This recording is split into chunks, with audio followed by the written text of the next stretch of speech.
Et bonjour à tous et bienvenue dans cette nouvelle vidéo unboxing. Vas-y, je vais mettre le setup. Hop, on se profile. Évidemment, tu l'as vu, on va s'ouvrir tous les decks de One Piece là qui sont sortis. Le 23, le 25, le 24, le 26 et le 27. Et en fait, le 24, non, je sais plus, le deck Yamato.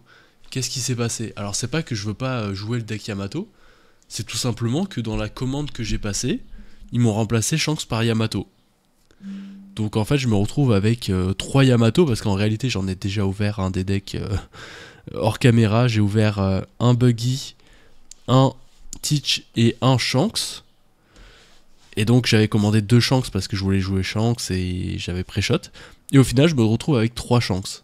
Bref, je sais que mes explications là ça commence à rien ressembler, mais en fait ouais, j'avais un Yamato de prévu, je l'ai pas. Donc désolé, on l'aura pas dans cette vidéo. C'est pas ma faute, il y a eu un couac dans ma commande. Donc les decks de construction, waouh, c'est vraiment, je pense que ça fait partie des meilleurs decks pour commencer en ce moment One Piece. En particulier un deck, je pense, qui est vraiment sympathique et très peu cher. Ça va être, pas Bonnie là qu'on est en train d'ouvrir, mais ça va être le Buggy. On y reviendra quand on va l'ouvrir là. Mais franchement, le deck Buggy est vraiment pas cher à faire. Et avec le deck Starter, t'as déjà une bonne base. Mais comme d'habitude, comme tous les decks Starter, il y aura un souci qui va se présenter. C'est le fait que dans les starters, tu as, enfin dans les packs de cartes, tu as quelques exemplaires de cartes que tu auras que en 2 fois. Donc ça c'est vraiment relou. Parce qu'en fait ça te force à acheter 2 decks à chaque fois. Donc on s'ouvre ça tranquillement. Franchement il y a un effort qui est fait sur les leaders. Je trouve que quasiment toutes les leaders sont incroyables. Sauf la Shanks. J'aime pas trop la Shanks. Mais sinon au niveau des... de toutes les leaders, enfin je trouve c'est vraiment ouf. Alors c'est vraiment des alts, des illustrations différentes des leaders qu'on connaît déjà. C'est un peu ça la particularité de ces decks, c'est que il y a quelques nouvelles cartes, mais au niveau des bases, on est vraiment sur des cartes qu'on connaît déjà. Il y en a quelques nouvelles, donc pour savoir si c'est des nouvelles, tu vois ici, s'il y a écrit ST24, ST23, etc., c'est que c'est des nouvelles cartes. Mais sinon, la plupart des cartes, on les connaît. Donc tu vois Capon BG, pardon, c'est une nouvelle. Celle-là aussi, c'est une nouvelle. Celle-là aussi, moi je sais pas pourquoi je les trie.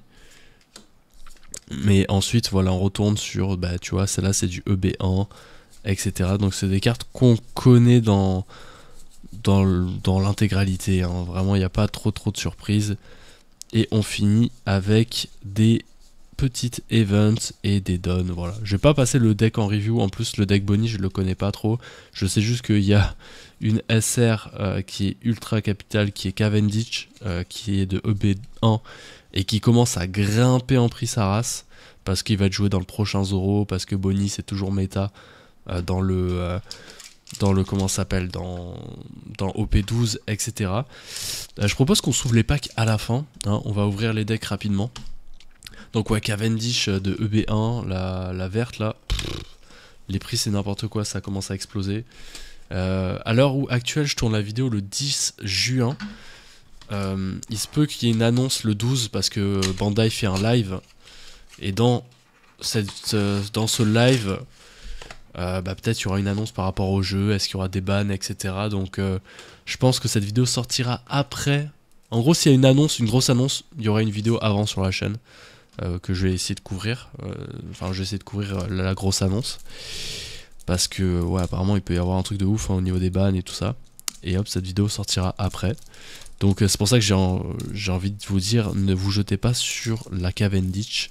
Parce qu'à tout moment, il peut y avoir des bans, des trucs qui changent complètement la méta. Bon, maintenant, le deck de Luffy. Donc le violet et noir hein, qui sort de OP9, hein, tu le vois juste ici, qui est sans doute la carte leader la plus jolie. Vraiment, c'est une carte magnifique.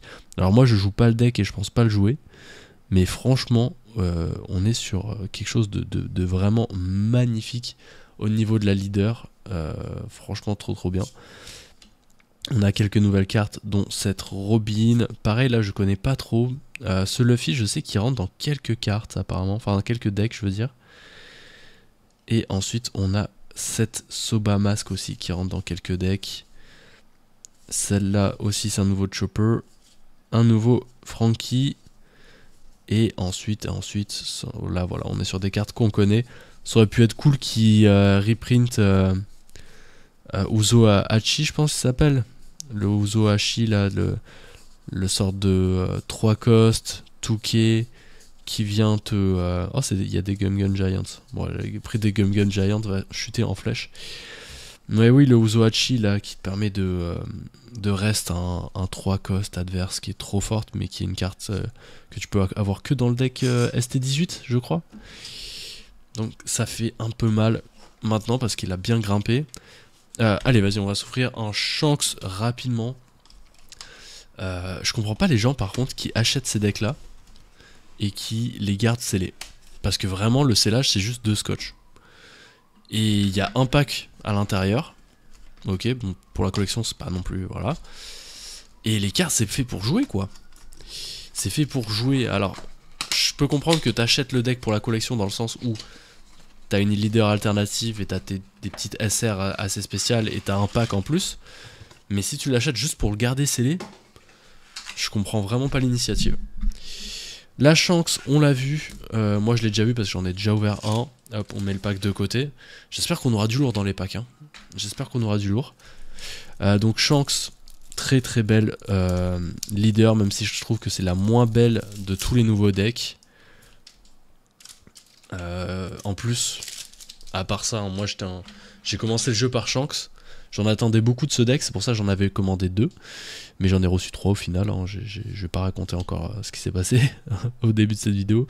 Mon explication était catastrophique. Mais les cartes qui arrivent, donc tu as cette Uta qui est quand même cool, hein, qui peut être un bloqueur pour que tu vas jouer pour 2. Si tu as un 10 000 de puissance, enfin une carte à 10 000 de puissance sur le terrain. Donc c'est plutôt cool. Et tu as ce Shanks aussi qui peut être joué pour 6 si elle réunit des conditions telles que l'adversaire qui a un 8000 ou enfin une base power de 8000 ou plus. Tu peux la jouer pour 6. Donc c'est très cool, mais c'est très situationnel. Ben Beckman, c'est une nouvelle carte aussi qui est pas très forte. Et ce Luffy peut rentrer dans certains decks. Mais au global, on a cette Yasop aussi qui est pas terrible. Au global, le deck de Shanks est très décevant. Déjà que Shanks se fait fumer là par la méta avec les nouveaux Luffy, ben il est pas prêt de revenir, en tout cas pas pour le moment, mais pourquoi pas plus tard. Hein. Moi j'aime bien Shanks, j'espère le rejouer plus tard. Hop, on s'ouvre rapidement le deuxième deck. Bah du coup je pense que je vais juste revendre, ouais, parce que flemme de faire des demandes de trucs, d'erreurs. En plus le deck Shanks était plus cher que Yamato sur le site, donc bon, ça va. En plus Yamato, je voulais vraiment l'ouvrir juste pour la vidéo. Bon, ça m'embête un peu parce que j'allais revendre les cartes, refiler les cartes à un poteau, à Louis. Si tu passes par là, Louis, bah désolé, t'as bien vu la commande, je me suis fait sucrer. Mais je vais garder ce pack scellé, puis je le revendrai à quelqu'un qui le veut bien. Et on va s'ouvrir le pack évidemment, parce que on veut avoir de la chance. Bon, le deck Buggy, ça va être franchement un deck que j'ai trop envie de tester. J'aime trop la cross guild, j'aime trop le principe de la cross guild.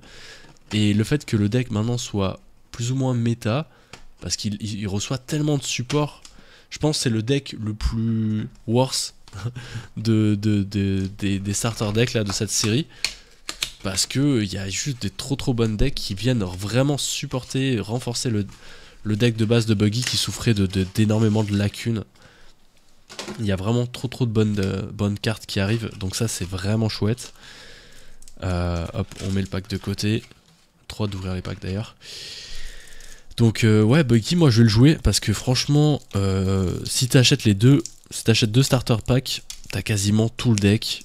Il te manque des cartes de OP9 style les Mihawk et les Crocodiles, mais sinon t'as tout. Après t'as quelques cartes tech, t'as notamment une carte là qui permet de piocher 2 cartes, c'est un cost 3 et qui te permet de piocher 2 cartes que j'ai déjà commandé sur des sites avant que les prix augmentent, parce que j'ai vu que ça rentrait dans pas mal de listes. Donc déjà, je pense que c'est l'une des leaders les plus jolies. Franchement, on va pas se mentir, elle est magnifique, la leader.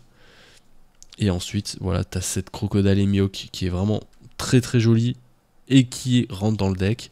Et t'as cette Buggy qui est aussi magnifique et qui rentre dans le deck. T'as cette Alvida aussi qui rentre dans le deck. Tu as Kabaji qui rentre dans le deck, etc. Celle-là aussi rentre dans le deck. En fait, toutes les cartes exclusives du ST25 rentrent dans le deck.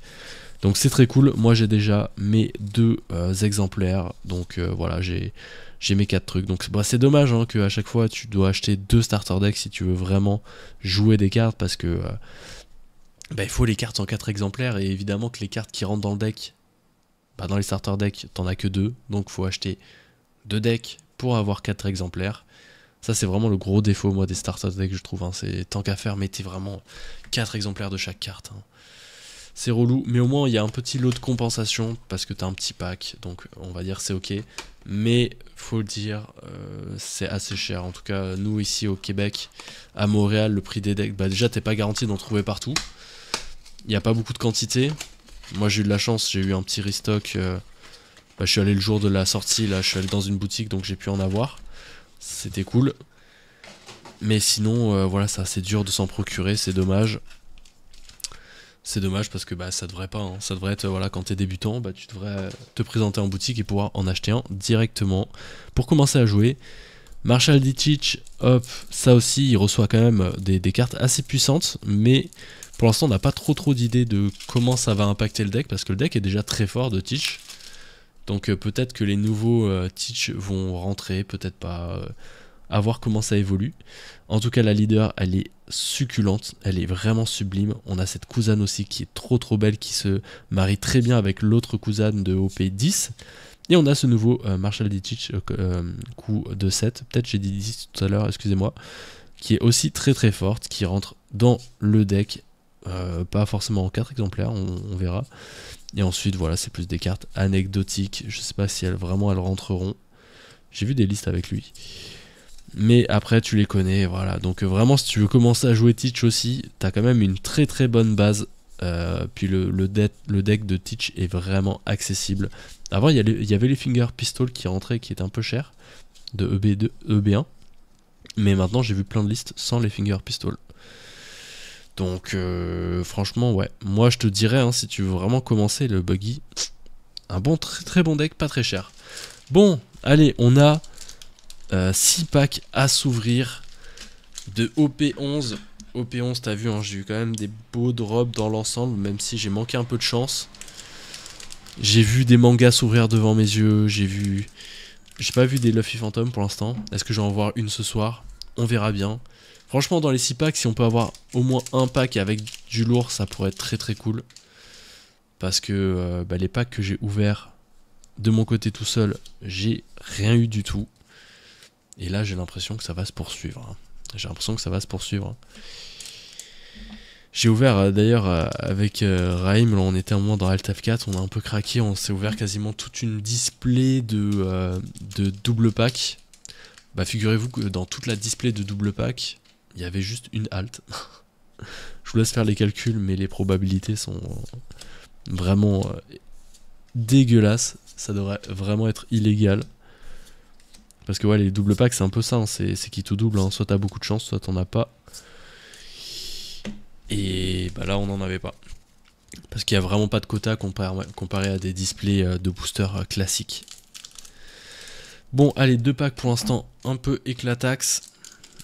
J'ai vu des gens qui ouvraient des... Enfin, t'as une Luffy Phantom dans ces packs là. Oh là, j'ai l'impression que c'est un leader pack. C'est un leader pack.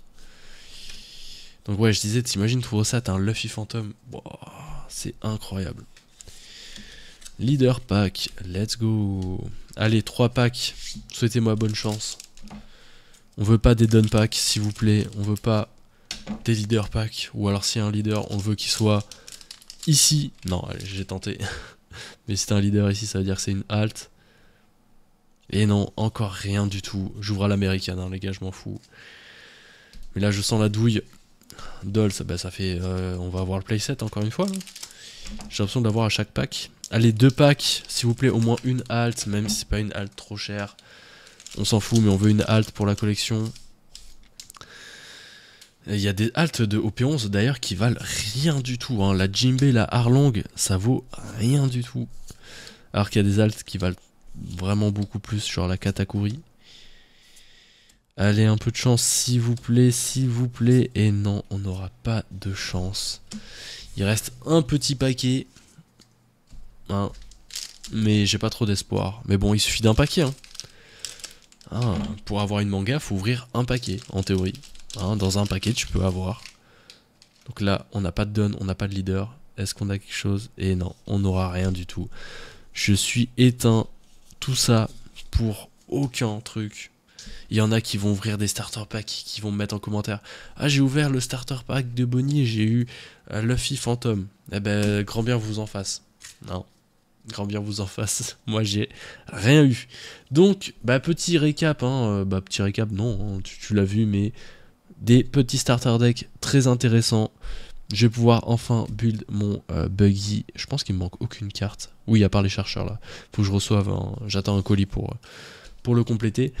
Mais très très bien. Vraiment des starter decks super pour commencer le jeu. Que ce soit même pour Shanks, pour Teach et tout ça.